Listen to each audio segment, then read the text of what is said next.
Hi, welcome back to my series, Does the Bible Tell You So? Today's topic, did God create women to be helpers to men? The answer to that question is no, the Bible does not. Categorically no.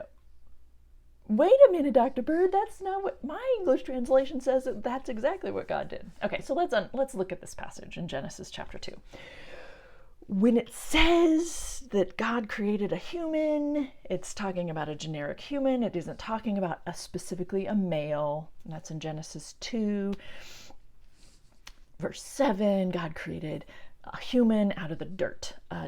Human and dirt there are from the same root word. And so Adam and Adamah. And so God creates a human, and then God sees that it's not good that the human should be alone. And so God says this human needs a partner as its equal. It needs an Ezer Kenegdo. And Ezer and Kenegdo, I kind of address all of this in my book, in chapter 2 of my book, Permission Granted, but really what's going on, Ezer is a word that is translated as helper.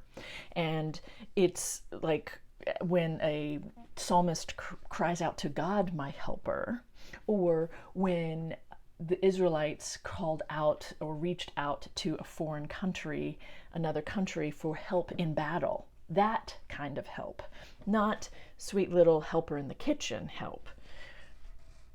Do you see the difference there? So, Ezer, helper, as in, I don't know, an equal, someone who's going to swoop in and save you. And then connect as before it. And as before it is a way of saying someone that this human is going to look in the eye, right? And you only look equals in the eye.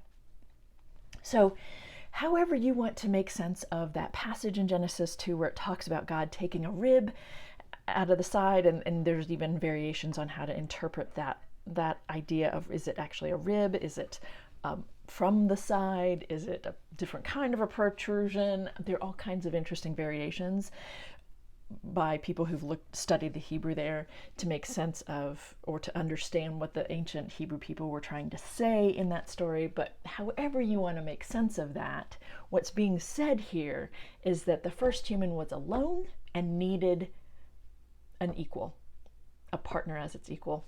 And there you have it. All of the gendered ideas about women as created second, that is also not an accurate reflection of the Hebrew, because you don't have male and female until you have two.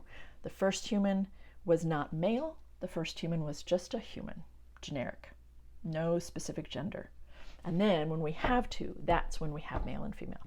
So that idea women were created second, not true. The idea that women were created to complete that first one, that's an interesting way of understanding the fact that the first human was alone and needed company, or needed someone unequal as its partner, right? So, a partner as its equal. So yeah, not created second, actually. Nope. And first creation story also says male and female were created at the same time. So that's interesting, isn't it? Not created to help the man, but actually created to give company. We humans need partnership. I don't know. So, does the Bible tell us that women were created to be helpers to men? No, it actually doesn't. Genesis chapter 2 is talking about something else entirely.